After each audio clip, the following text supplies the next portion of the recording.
All right, exactly 2 weeks from today, the NFL regular season will kick off. And the AFC North, it's entering a transition phase. So the Bengals coming off their best season in recent memory. They're legit Super Bowl contenders now. Baltimore aiming to bounce back following all those injuries. The Browns swap Baker for Deshaun.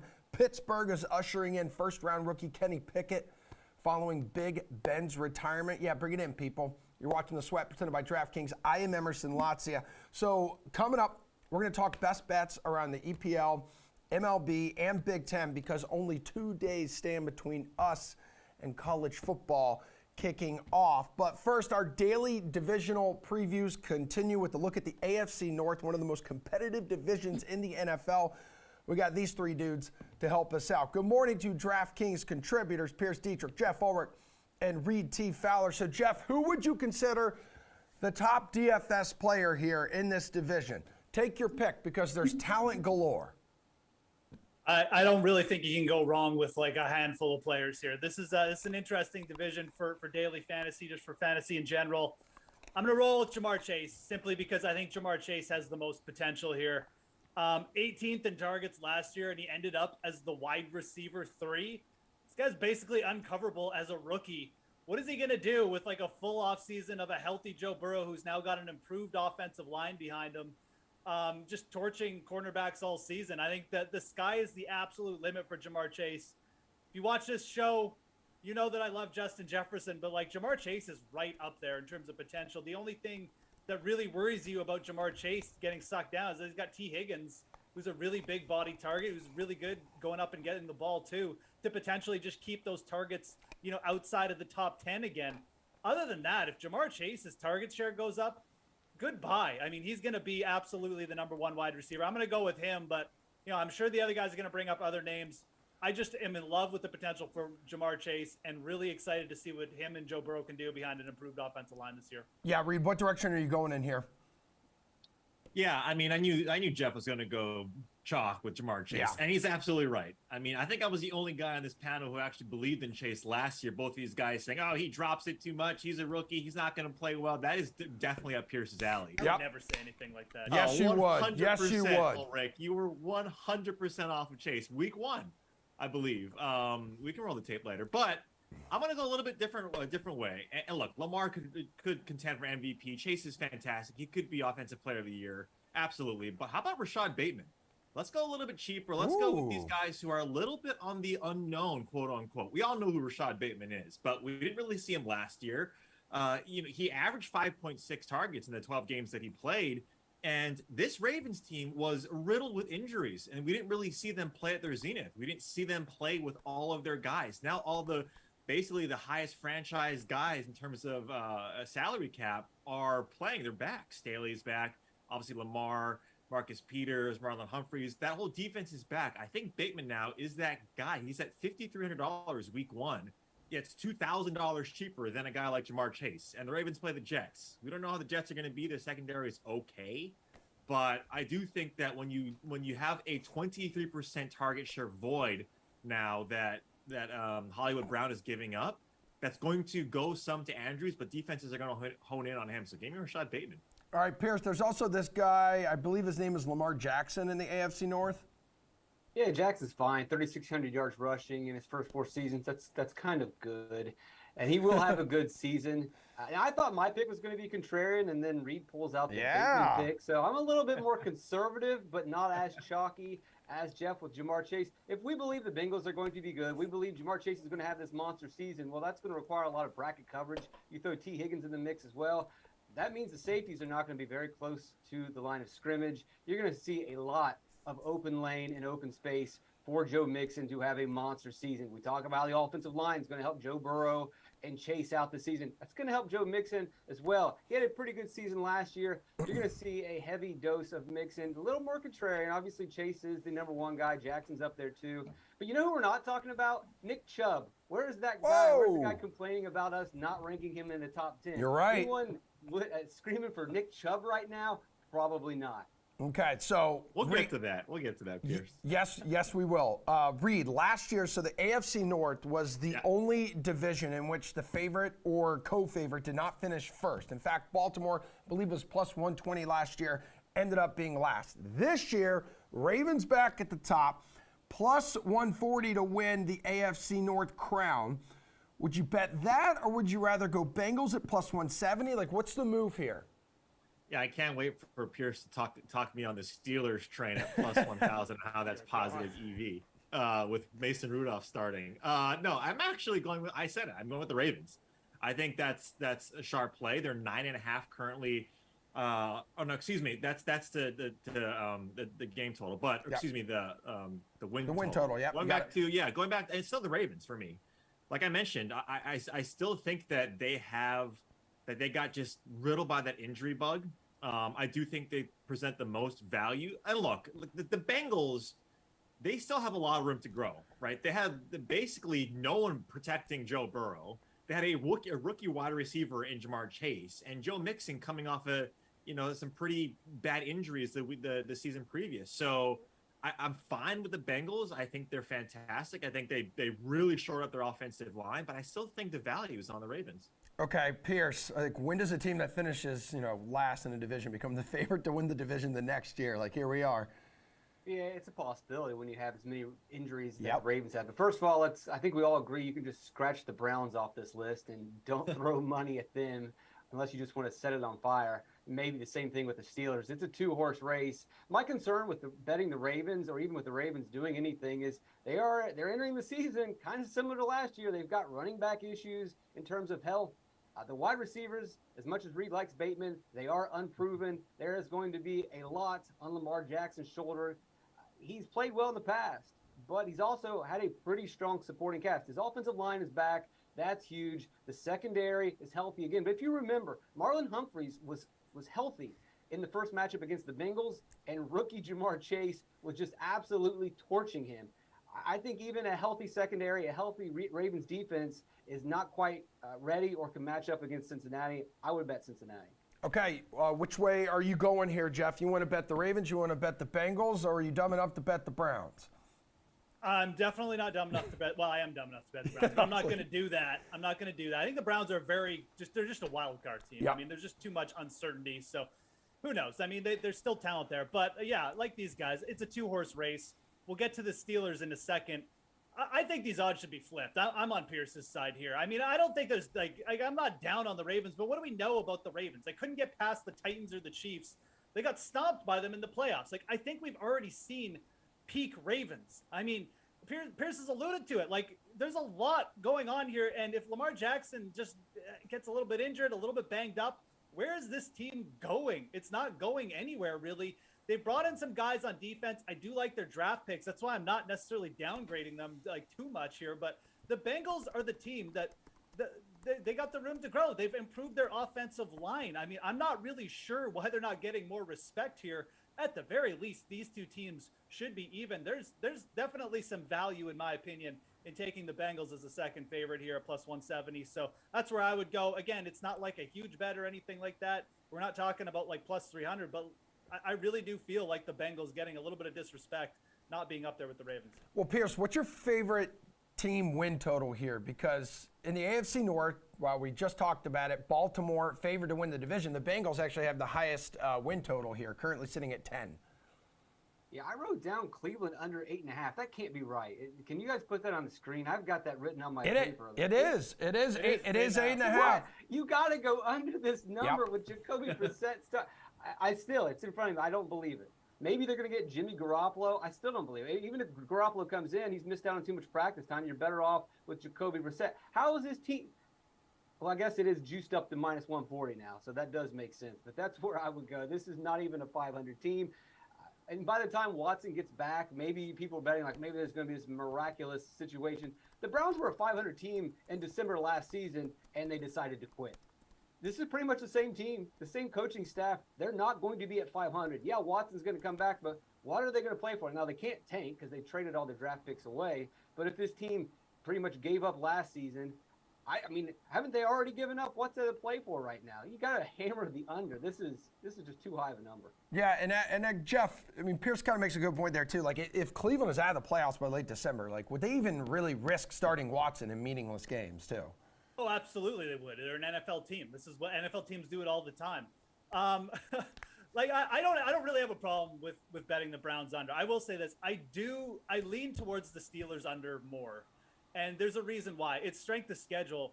You look at the Steelers schedule, like they're going to be lucky to come out 2-4 of their first 6 games. They got Tampa in there. They got the Bengals and the Ravens in there. They got one layup against the Jets. But like, do you really even trust the Steelers O-line against the Jets at this point? I don't think people realize like the issues that they're going to have at quarterback behind a bad O-line. And then what are the teams are just going to stack the box against Najee Harris again. I think at the very worst with the Steelers, given their schedule, it's going to come down to week 18. And it's a matchup with Cleveland, interestingly enough. That game could really determine the over-unders on two sides. But I look at the schedule with the Steelers, with the quarterback issues and the O-line issues that they're going to have. And I struggle to see how they're going to have more than 7 wins going into week 18. I think worst case scenario, you have a very good hedging opportunity against Cleveland that week. Give me the under on the Steelers 7.5. I'll lean that slightly. You're also getting better odds to do that than taking the under on Cleveland. But I am interested in the under in both those teams. Okay, Reed, for the first time in 18 years, the Steelers will begin the season without Ben Roethlisberger as their starting quarterback. Yeah, I mean, Jeff's going against trend. I mean, Mike Tomlin is what, 15? He has 15 straight winning seasons. And they didn't have, and they had basically Big Ben on what, nothing last season. So, like, and they still went 9-7-1 with a team that was really not going to be as. It benefited from injuries though in the division. Yeah, they did, but at the same time, how much different is that team? And there's another side of that argument that Big Ben was holding this team back, right, with how much he was playing. So that's one that I'm going to stay away from. I'd much rather bet the Cleveland, but again, we have no idea, right? We have no idea what's going to happen with Cleveland. Kareem Hunt, is he going to be gone? If that's the case, that leads me to the next question. But going to this one, it's still the Ravens. It's Ravens over 9.5. I guess I'm a Ravens bull today. You take a look at what they did last year, and it was what, 8-7. They were fairly close to this number last year, and they had so many injuries. I mean, you talk about that entire defense being completely out of it. Gus Edwards, J.K. Dobbins, Lamar Jackson was hurt throughout that season, and they went 8-9. So all they got to win is 2 more games and if they get positive injury regression and their guys are back, they're at plus 100 to win 10 games. And this is a team that is slated to win the division right now, currently on DK Sportsbook. I think that's leverage. I think that's a lean. Give me the over 9.5 of the Ravens. Alrighty, before you guys take off, hit us with your favorite player future in the division, Jeff. So what catches your eye here? I got a couple. George Pickens, most rookie receiving yards. It's at plus 1,000 right now. This number was at plus 3,000 about 3 weeks ago. So we have missed the boat a bit. But guess what? You look at the guys in front of him, I'll still take George Pickens. And then I'm going to go under 1150.5 Najee Harris rushing yards. He needed 307 carries to get to 1,200 yards last year. And he's coming off a 300 carry season. That's generally when you want to fade running backs. I'm going to go under Najee Harris's rushing total this year. All right. Reed. Nick Chubb, over 1,200 rushing yards. If it is, in fact, Jacoby Brissett, and if Kareem Hunt is gone, this guy on broken plays averaged the most rushing yards of all starting quarterbacks. So, running backs, excuse me. So give me Nick Chubb over 1,200 yards. He might be the only guy there. Reed, would you put Nick Chubb in your top 10 fantasy running back rankings? Yes, I would. Emerson Lotz. Yeah, it must be some silly individual who would not. Okay, well that would be Pierce. Oh, go ahead. The individual says under 1,200 for Nick Chubb. He's not getting there. With Jacoby Brissett, it's a one-dimensional offense. Yeah, he'll get a lot of volume. It's not going to be good volume. It's going to be volume against stacked boxes. It's not going to work out for him whatsoever. So great. And we don't even know if he'll get the volume. They've got a couple backups that could get the carries. He hasn't stayed healthy since 2019. He's getting up there in years. He's past peak running back age. This is a wasted season. If the Browns are smart, which they're not, they would just save him. Just save all of your players and wait till next year. Why go out there, put some miles on him for no purpose? Under 1,200 for Chubb. What is peak running back age? Like I was going to ask, 1, 2, 5, 6, 7 or something? Basically your first contract. Adios, gentlemen. Mr. Fowler, I will see you tonight on the slate. I don't know, Jeff, do you want to come hang out? Have at it, bud. Sure. Don't let him ruin. Don't let him ruin to be the third wheel. We'll talk I'm more. definitely coming now. All right, yeah, that'd be great, man. That'd be great. We'll talk more football bets when we preview the Big Ten coming up. But first, the DK Sportsbook preview of tonight's baseball slate and why next year's MLB schedule is a historic one.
Well, in case you missed it yesterday, Major League Baseball unveiling its 2023 regular season schedule. It's going to offer more variety here, so like less divisional games. And for the first time in modern MLB history, all 30 teams will face each other at some point during the year. So you got even scheduling there, opening day set for March 30th. And guess what? All 30 teams are slated to get after it on that day, but as we all know, probably a handful of them will be rained out, and it'll still be snowing in many of these cities. DraftKings contributor Steve Buchanan, Gary and Thorne, good to have you guys here to talk some best bets on the diamond. But before we do that, tell me how you feel about the changes MLB is making to its schedule next year, Steve. You know, really, the past 72 hours has just been flooded with great news. Like, Angels are up for sale. That's great.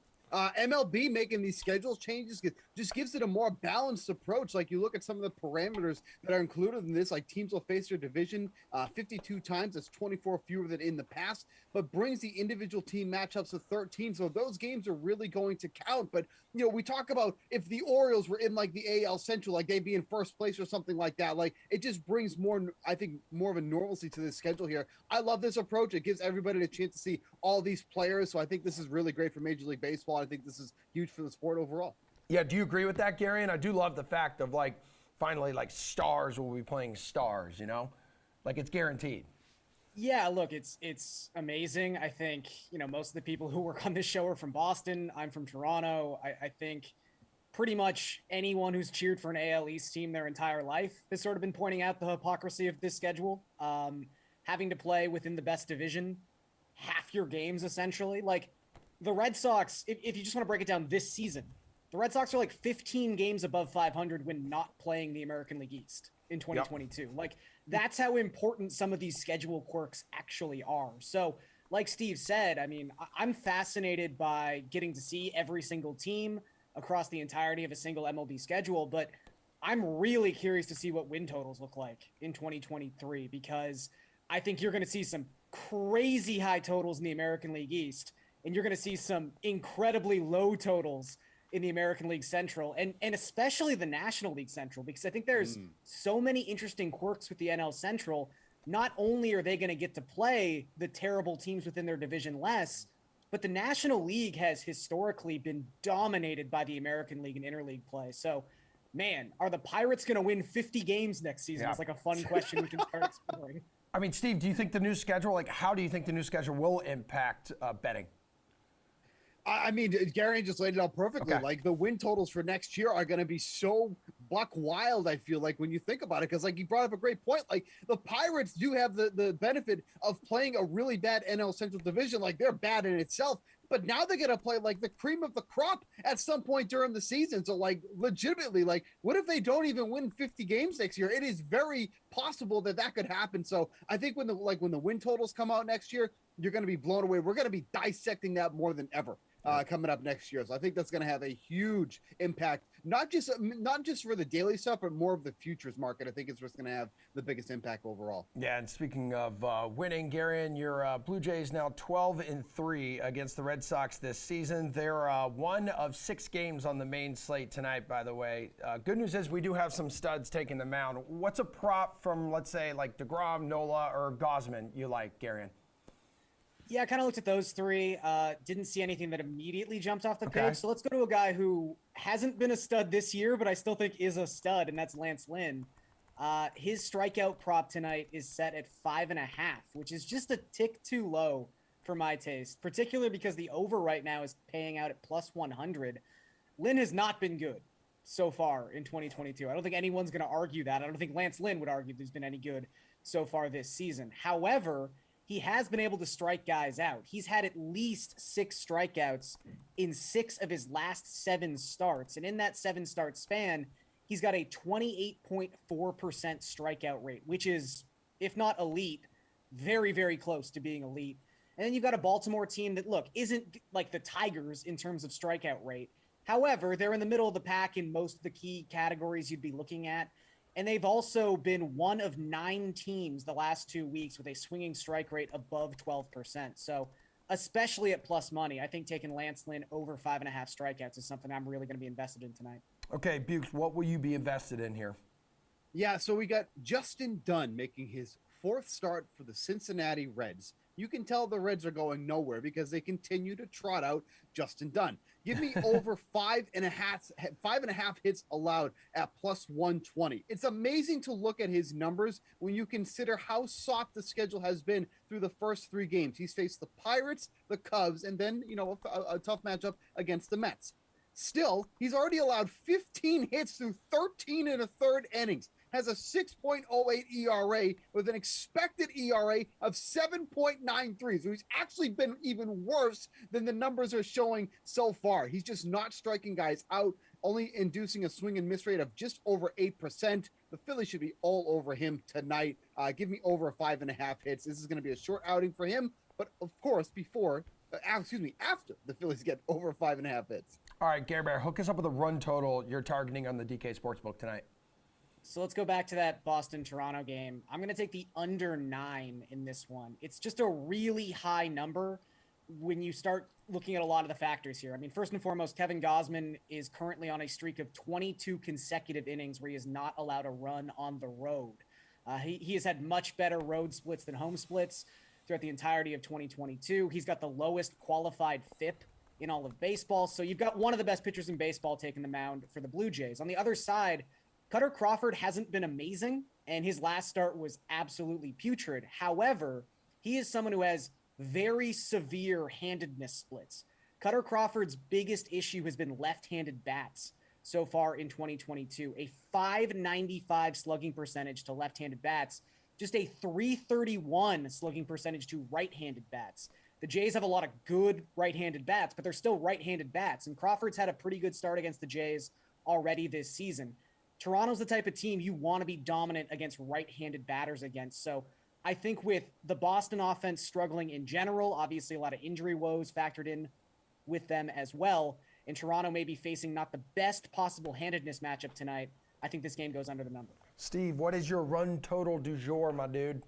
Yeah, I'm going team total here with the Mets over 4.5 runs at minus 130 going up against the Rockies and Ryan Feltner, who has a 6.26 ERA, 368 WOBA on the road this season. Those numbers are actually worse than they are at home, and his home park is Coors Field. That's amazing that you can do something like that. But really, the struggles for him is on the road even more so has been against lefties. 401 WOBA against them. You look at this Mets lineup, they can put a plethora of lefties in that lineup. You got Nimmo, Lindor, Vogelbach, who is just everybody's favorite player now, Jeff McNeil, Brett Beatty, the rookie they just called up last week. So there's a lot of lefties that can go into this lineup here for the Mets. And then the second time through the order for Feltner, 9.14 ERA. So those runs could really start coming, in the third inning or so here. And then that's where a lot of the lefties start coming back in the lineup as well. So I think the Mets go over this total tonight, 4.5 runs. A little bit pricey at -130, but I like them to go over tonight. Steven, it's time to do that thing we like. Slate approved pick, your absolute favorite bet on the board.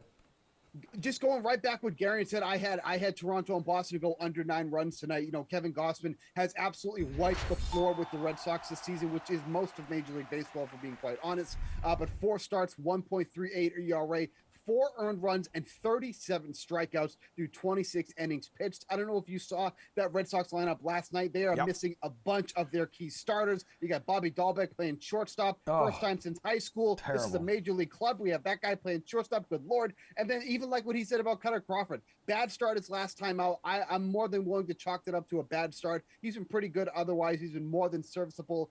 Rumor has it maybe the second hottest two-way player in Major League Baseball. He was potentially going to play outfield last night, so watch out, Shohei Ohtani. Cutter Crawford is coming for that title. Nonetheless, he's taking the mound tonight against this Blue Jays club. Like Gary said, really good numbers against righties. I think this is a start where he does more than serviceable, under 9 runs for this one. Yeah, I was at that game last night, which is why I smell like a moist glizzy right now. Gary, and your absolute favorite bet on the board tonight. Emerson's out here doing glizzy beers. Yeah, no, I wasn't able to do that. Yeah, No? I got a little too lubed up. That's fair.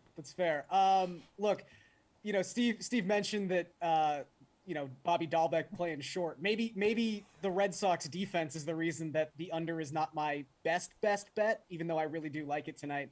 I'm going to go to Houston and Minnesota, where the Twins have just not fared all that well against really good teams so far this season. That's kind of the book on the Twins the past 2 decades to begin with. They are 0-5 the last 5 games they have played against the Astros. Houston's just dominated this series all season long, so I'm going to take them on the run line at +115.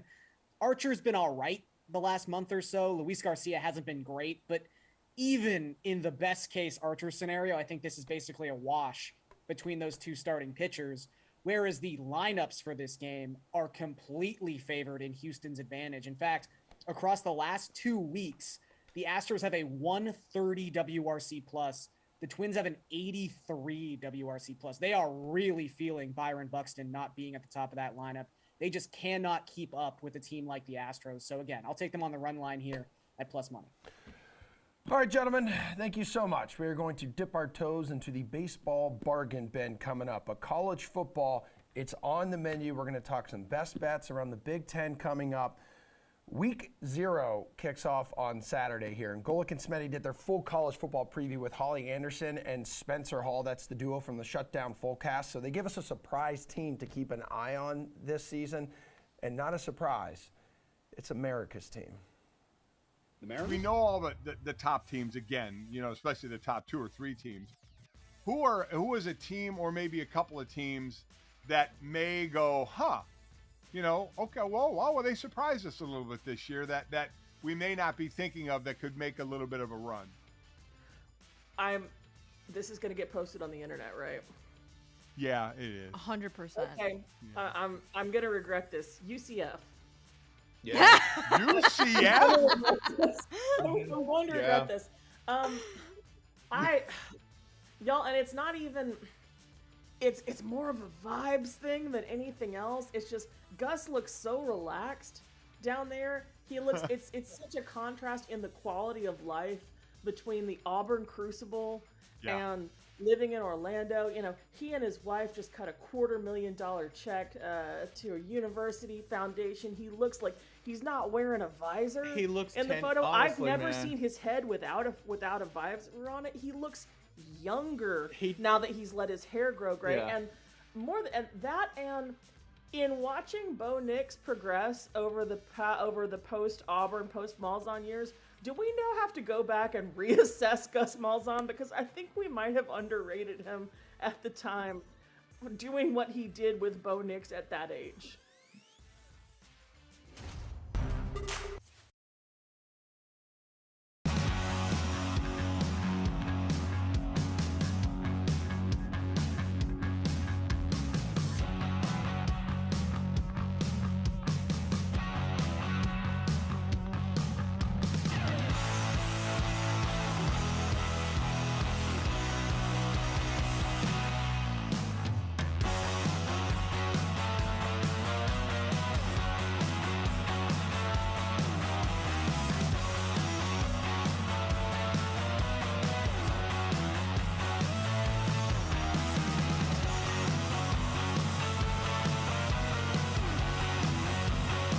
Yeah, so no lies detected there by Holly, who is the smartest woman on the planet.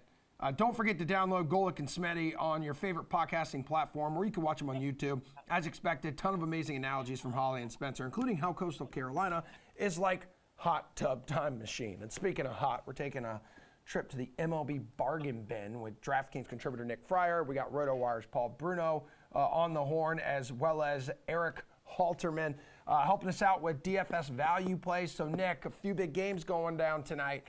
Who's a pitcher you can save money with, though? Yeah, Cutter Crawford is one of the guys that jumps out to me right away at 6.1K. I know he's going up against the Blue Jays, and that is a very tough matchup. But he has handled some tough teams pretty well recently. I know he handled the Blue Jays pretty well back in July, I believe it was. But recently we saw him put up 22.7 DK fantasy points against the Astros, 15.9 DK fantasy points against the Yankees. I'm going to take that at the 6.1K salary. And the other thing, too, Toronto hasn't been making a lot of quality contact against right-handed pitching this month. A lot of ground balls, not a whole lot of hard contact. So that should help Crawford out a lot tonight. Okay, Paul, what about you? Nobody's going to handle the Blue Jays tonight from Boston. Forget that one. Lance Lynn, my option against Baltimore. He, in the veteran righties, found his groove over his last 6 starts, where he's limited opposition to 12 earned runs over 35 innings. 40 strikeouts against only 3 walks looks pretty good, too. Meanwhile, Jordan Lyles had trouble with the Sox batters over the last couple of seasons in head-to-head play. And he's also been roughed up over his last 2 starts, where he's been tagged for 8 earned runs and 14 hits. Among the lower tier of starters, pitcher Jameson Taion is the only other guy that I would consider for $7,500. The only reason why he's got backed by the potent Yankees attack. He's given up some long balls in the last 7 starts, covering 32 innings, but I also like the fact that he's allowed 3 earned runs or less in 6 of those outings, with 31 strikeouts against 12 walks. So those 2 make sense. He has the backing the potent Yankee offense has had, which should take care of Oakland starter James Caprillion, and his 4.29 ERA is likely to go up after this one while they keep the anemic A's lineup in check on the other side. Eric, who are you looking at on the mound for value? Yeah, Paul just mentioned Jameson Taion is the only cheap starter that I'm really at all interested in here, and that's because of his matchup against Oakland. One of the worst lineups in the league, second lowest team OPS, 622 OPS on the season from the A's. For comparison, Rougned Odor has a 623. So he's facing a lineup full of slightly worse than Rougned Odor's, and he'll be doing so at one of the best pitchers' parks in the league. Taillon's not in his best form, ERA over 5 in his last 4 starts, but I don't think there's a single better slump buster out there than a trip to Oakland. Paul, who's your top cheap infielder? 6 games on the main slate. Yeah, on the top, look at the RotoWire value report. I'm sure Eric's had a look at this. I see 6 Mets batters at the top before any other team is mentioned.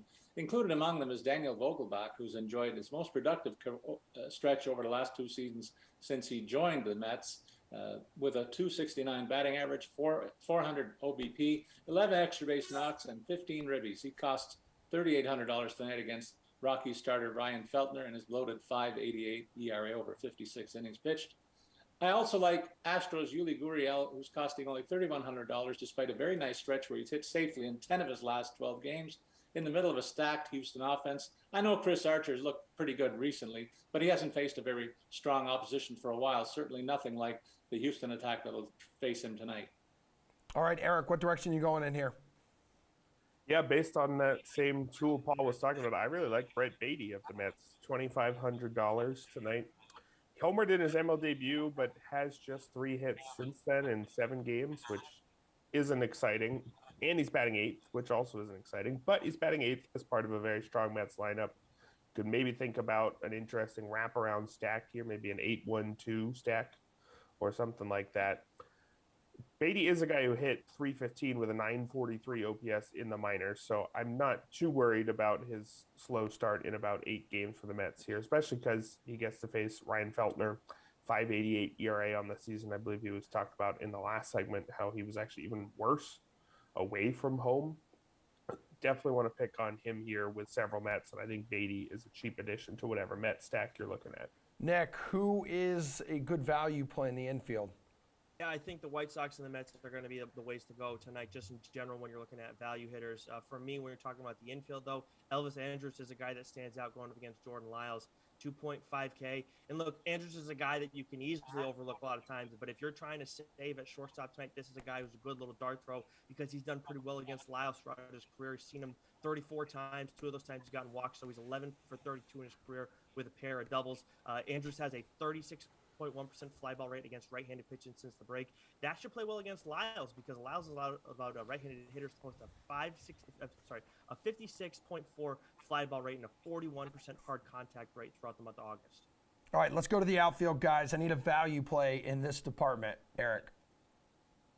Yeah, Nick mentioned the White Sox. I'm going to go with a White Sox here. Gavin Sheets, 2,300 is far too cheap for him. Hasn't had a particularly amazing second season. He's fallen to basically a league average bat, a 102 WRC plus.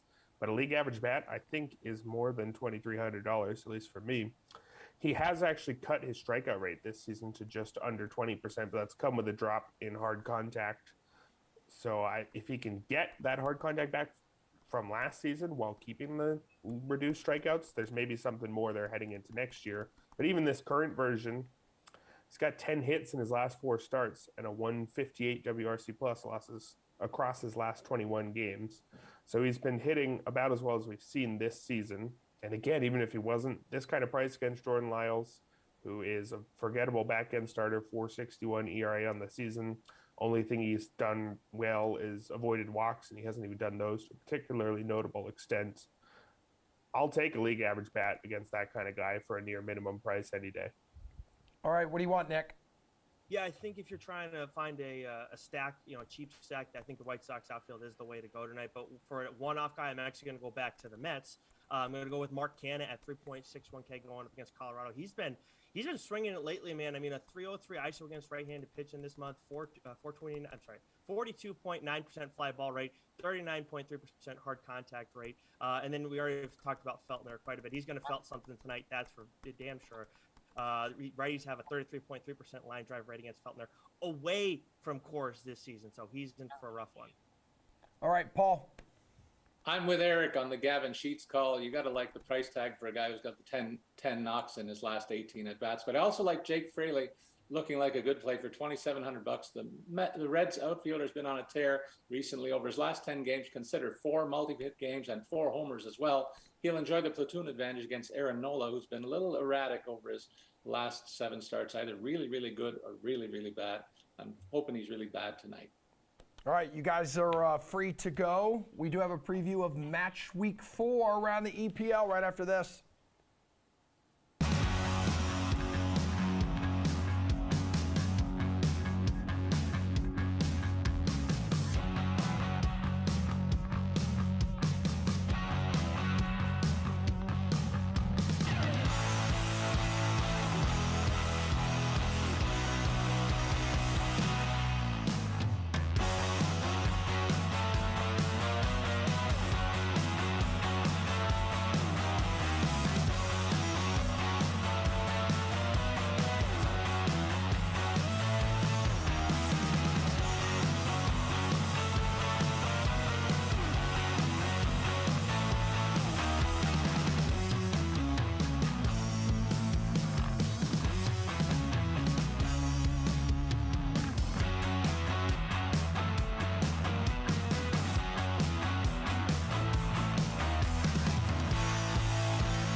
To the Premier League we go. Game week 4 taking place on Saturday and Sunday, I believe. We have questions about best bets on the DK Sportsbook, and these two gentlemen are here to provide answers. DK Nation's Chinmay Vaidya on the left, RotoWire's AJ Scholes on the right. So Chelsea and Liverpool are off to some slow starts here, guys. Chelsea getting shut out last week. They're both favorites this weekend. Which one would you back, AJ? I mean, I honestly wouldn't be surprised if either one of them loses. I mean, they did not look great in the first week. But for me, I think Chelsea's probably the more vulnerable here. I wouldn't necessarily take either team on the money line, even though you can get some really good odds. It's not a ton of value, but I don't mind taking the double chance for Ty or Leicester that comes in at plus 215 here. I would also consider the total and go with over 3.5 at plus 160. The Foxes have hit that mark in 2 of their 3 matches to start the year. They have a bit of a shaky back line of their own. So I definitely think we'll see goals. And as far as I wouldn't be surprised to see Leicester pull off a draw here. So I like the double chance at plus 215. Okay, who do you have the most confidence in, Chinmay? I have more confidence in Liverpool just given the opponent. Bournemouth has not looked great over their last 2 games, and the odds just aren't really that favorable. Liverpool's a huge money line favorite in this one. So I'd be looking at the Chelsea-Leicester game in terms of value, but I do think Chelsea is more vulnerable, as AJ mentioned. Leicester, this is probably like the desperation game for them really early in the season. They really need to start getting some results, especially after last week pulling off, basically they gave away the game against Southampton at the end. So I think Leicester is going to come out firing. I would like the double chance. I even draw no bet with Leicester is also a good play there. But I think Chelsea is definitely more susceptible here than Liverpool. I think the Reds get one this week. And then, Chinmay, looking back on last week, too, only 4 clean sheets. And on the DK Sportsbook in the game props department, you can bet if both teams will score. So which one is your favorite here? I'm looking at Aston Villa and West Ham as a minus 155, so that's a favored play there. If you're looking at a plus money play, Man City and Crystal Palace is listed at plus 110. City just gave up 3 goals last week to Newcastle, and they've been susceptible on the back line for a few seasons now. Crystal Palace has gotten into a little bit of a groove after a rough start in that opener against Arsenal. So if you like a plus money play, I think Man City and Crystal Palace is the way to go for both teams to score. AJ, what's the way to go here? Yeah, I mean, obviously the most likely game I think to see both teams score is going to be Man United versus Southampton, but the odds on that are minus 175. It's just not worth it to really bet that. I think instead I would look maybe Brighton against Leeds, comes in at minus 135. Both teams do have a clean sheet to start the season, but their goals for are in the top of the league right now. Looking to that Aston Villa West Ham bet, though, one of my favorite kind of unique props here is to go with Aston Villa to win to 0 at plus 260. West Ham United haven't scored a goal yet this season, so I think you can maybe count on Villa getting the clean sheet here. So Villa to win to 0 plus 260 and double that down and say no on both teams to score in that one at plus 125. Well, Rodrigo leads the league with 4 goals thus far for Leeds. He's plus 240 to net one against Brighton. What's your favorite goal score bet, AJ? Well, I know Crystal Palace is on the road against Man City this week, but I don't mind taking a little risk here and going with Wilfried Zaha to score at plus 320. You certainly aren't going to get any value this week out of Erling Haaland at minus 275. And other than that, you're kind of just throwing darts at a board to decide who else from the City group might score between De-Haan, Foden, and Gundogan. If Palace scores a goal, it almost has to come from Zaha, who did score on the road versus City last season in that 2-0 victory for Crystal Palace. All right, Chinmay, talk to me. I think Shay Adams for Southampton is a good bet here. He's had 2 goals in each of his last 2 games, the EFL Cup game as well as the Premier League game against Leicester. That's sitting at plus 240 right now against a Manchester United team that has given up goals left and right this season.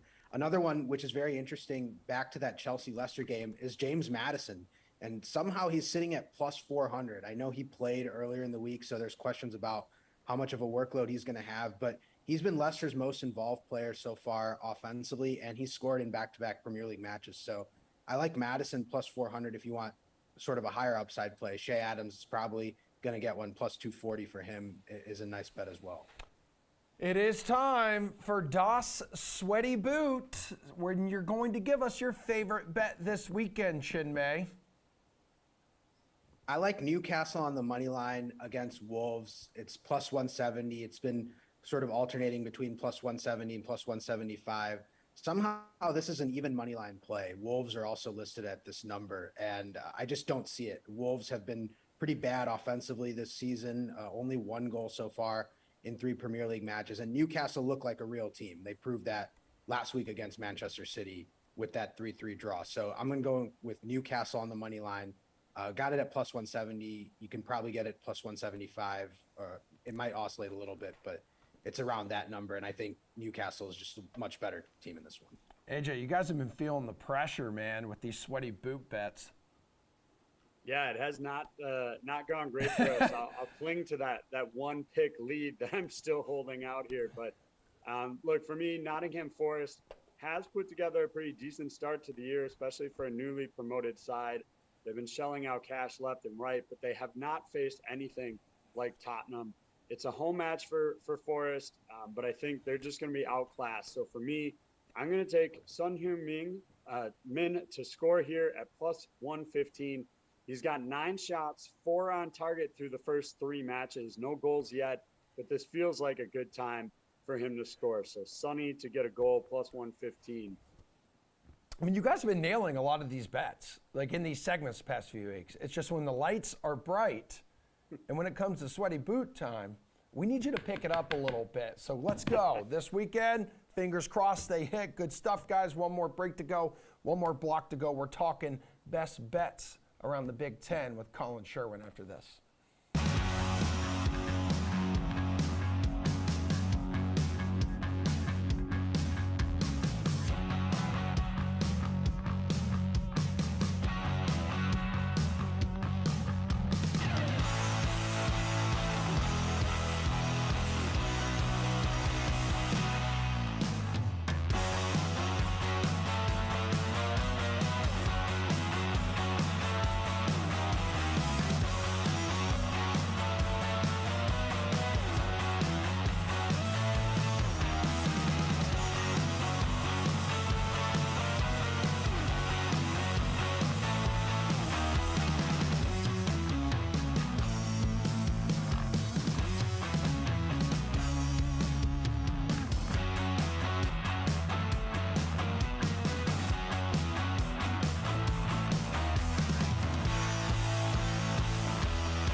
All right, the Big Ten delivered tons of surprises last season, mainly Michigan winning the conference for the first time since, what, Colin? What was that, 2004? They booked a trip to the college football playoff, Colin Sherwin?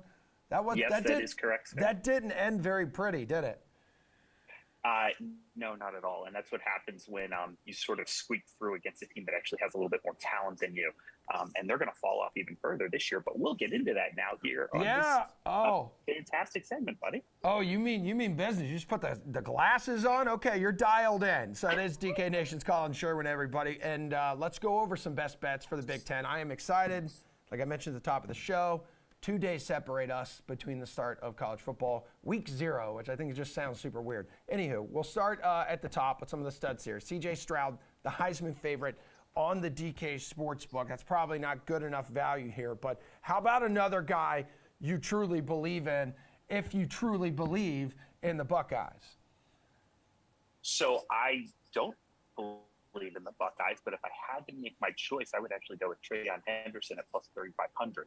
And the reason is I think he's a little more athletic and dynamic, even though he's a little bit younger than JSN. So I would say if you're going to go in the backfield to get a player who can do some pass catching on the outside, and I think he can be a guy who can really make some plays in the Big Ten. But look, I don't like any of these guys. Quite frankly, I don't like the Big Ten very much overall at all. So I'm staying away here. But if I had to take a dart on the board for a Big Ten player, it would be a Taion Henderson at plus 3,500 before he's off to the lead. Okay, so when I'm asking you about favorite win total here, and you can go over or under, which team are you looking at? I can't believe I'm going to say this. I am in on a Mike Locksley football team. I like Maryland. I like Maryland over 6. Wow. They're 37th nationally on talent. They should be 3-0 getting out of the league. That SMU game could be a little tricky, but I think they can get through that. And then their schedule, they get Northwestern, Indiana, Rutgers. You're at 6 right there, most likely, but they also get Michigan State at home and they get Purdue at home. So I think the schedule sets up well for them. I think Viola, I'm never going to say. Yeah, isn't that Tua's brother? That's Tua's brother, isn't it? It's Tua's brother, and their overbearing father, and they're pretty talented. And he's got a high ceiling, low floor. Threw 6 interceptions in a game last year. He's going to make some mistakes, but I think he's also got a lot of ceiling as a redshirt junior coming back with another year in this offense with a lot of returning players around. Again, 37-pound talent. That should be good enough to get to 7-5, no problem in a bowl game. Yeah, there's some people who expect that not only to be like one of the better offenses in the Big Ten, but actually like the entire country here too. So yeah, that's going to be a challenging November for them, though, looking at their schedule here. For sure. All right. So next question for you here. Your favorite player total then in the Big Ten? There's not a ton of them listed. No, there's not, but I am going to go with Talia at over 36 points, so 3,649 and a half yards. So basically you need 300 yards a game to get there. This is a guy who could be easily throwing into the low to mid 4s against most opponents. Mike Locksley's offenses, they're going to make mistakes. The defense is always going to be questionable, and that's actually a good thing if you're betting a yardage total over. But they can make some plays, and they're going to be able to throw the ball vertically down the field, especially between the 20s, which is where you're going to rack up most of this yardage. So give me a little Tua, the younger Tagovailoa brother. I still don't think I'm saying that right. Do you think I'm saying that right? I still don't think it's right. You know what? I can't really tell because your internet keeps breaking up too. But I think it's pretty close to it though. Pretty close. And he did have that. What was the game? He was mostly exceptional last year, I think, besides like the Iowa game. I think he had like a bad breakdown like in that one. But when we look at Ohio State here, they're obviously in a tier, Colin, with Bama and Georgia. We're just all questioning who's going to be that 4th team in the playoff. So minus 215, that's the line for them to win the conference. Who is someone else, though? Who has a chance to beat out Ohio State for the Big Ten title? Anybody? So I kind of like this bet on a couple of different levels. I'm going to take Penn State at plus 1,500. And the reason is because if anybody's going to knock off Ohio State, it's a team of Penn State's talent. They bring back Sean Clifford for his 37th year in college. They have some bodies on that team, and they get them at home. It'll probably be the whiteout game. It'll probably be a big bet. And then if they can get past that, Penn State would have to lose.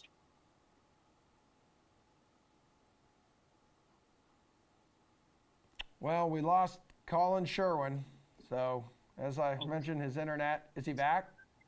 All right, hey. I think I am. Yeah, you're back. So start that over again. You were starting to praise like Penn State, which has obviously fallen well short of expectations the past 2 seasons here, dude.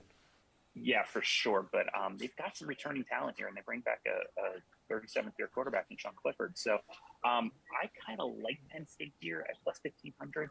I think there's some price because they get Ohio State at home. And if they win that game, if they can find a way to get past that with value, they'd have to lose twice in the Big Ten to not get to the championship game, which I think they would do. So on value, I like Penn State. Obviously, Ohio State's the choice here. They are on talent, far and away the best team, but there's no price here. So if I'm going to take a shot in their bar, it's going to be with Penn State.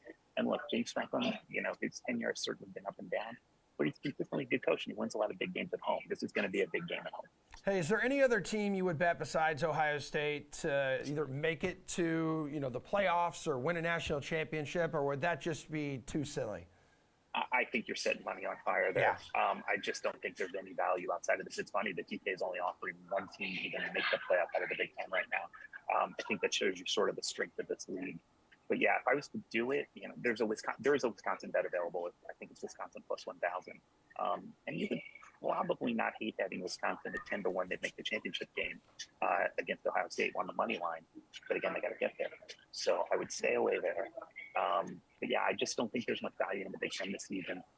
If I'm going to do it, I'm going to go with Penn State and Maryland. I also don't hate Rutgers very much either. I think Rutgers might have some upside potential, even though they're only scheduled to win 4.